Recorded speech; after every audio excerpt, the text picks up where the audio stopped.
Alright, my YouTube family, welcome back to the Gaming Brigade, and as most of you know by now, tomorrow, which is Thursday, October 10th, we are finally going to see the Week 7 update for The First Descendant Season 1, which is going to be introducing a lot of changes players have wanted to see for a while. Therefore, in today's video, I'd like to give you a quick breakdown of some of the things we're going to see. As always, we're going to jump right into the details, and if you happen to enjoy this, do me a favor and hit that like button. It truly helps the channel out. And if you want to stay up to speed on all things The First Descendant, feel free to hit that subscribe or join button as well. Now, the first thing we're looking at today, my friends, is when the servers are going to be down. You can see on screen that is going to be dependent on where you live in the world. The estimated downtime is going to be 7 hours. The game will be unavailable during maintenance. The maintenance details and time are subject to change, and during that time, that is when the game is going to implement update 1.1.4. That brings us a bunch of new content. We have the Death Stalker, Frost Watcher, Freyna Story Quest, Modification Module, ETA 0, which is the new vendor. We're getting a bunch of new cosmetics, and they've also mentioned that they will be bringing us all the patch notes for 1.1.4. However, as of my recording this video, we have not received them, but once I do get those, I will bring them to you right away.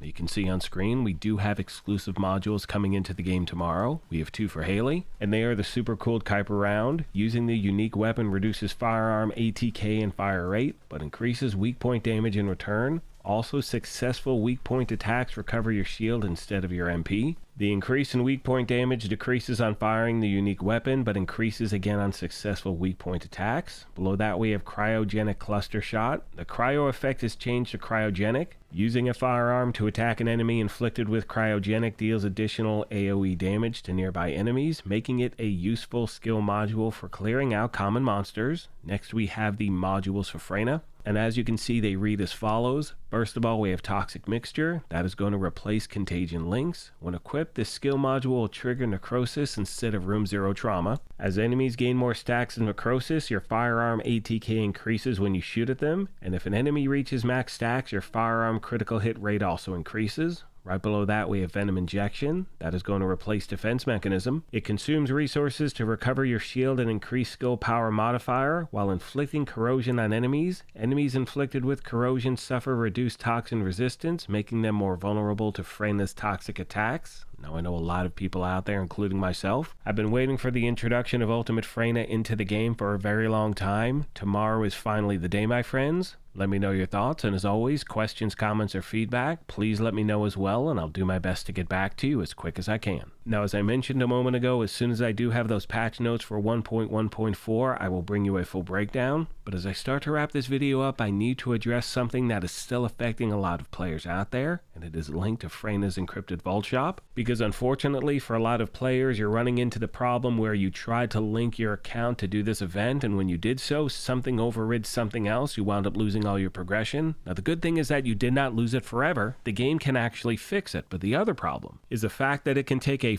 lifetime for the game to actually get back to you, and when they do, sometimes you're met with the following generic message, which really doesn't solve any of your problems. Now, you can see it says, "This is the First Descendant support team. Thank you for contacting us, and we apologize for the delay. Rest assured that your concern has been forwarded to the proper department for verification. For now, we can only ask for your patience and understanding regarding this, and we will be sure to update you right away once this gets sorted out. Also, if you have any more concerns, please don't hesitate to let us know." Now, the problem is this, we're not talking about 2 or 3 days here. I'm referencing people who filed a ticket as soon as this event began. That's when they ran into the problem. That's been almost 2 weeks, my fellow Descendants. I hope you have not encountered this. If so, let me know what's going on. And for those of you out there that did have this problem and you were able to once again regain your progress, please let us know what you did in the comment section down below. For some people, it's as simple as unlinking their account and they get everything back. For other people, you have to go through a few more steps. And as most of you know by now, one of my main goals here is to try to help out as many people as I possibly can. I will continue to find you answers, my fellow Descendants. On that note, I'm going to start to wrap this up. I want to thank you all for your incredible support. I sincerely appreciate the privilege of your time, and as I mention at the end of every one of these, take care of yourselves, be kind to each other, and we will talk to you soon. Thanks again, everyone.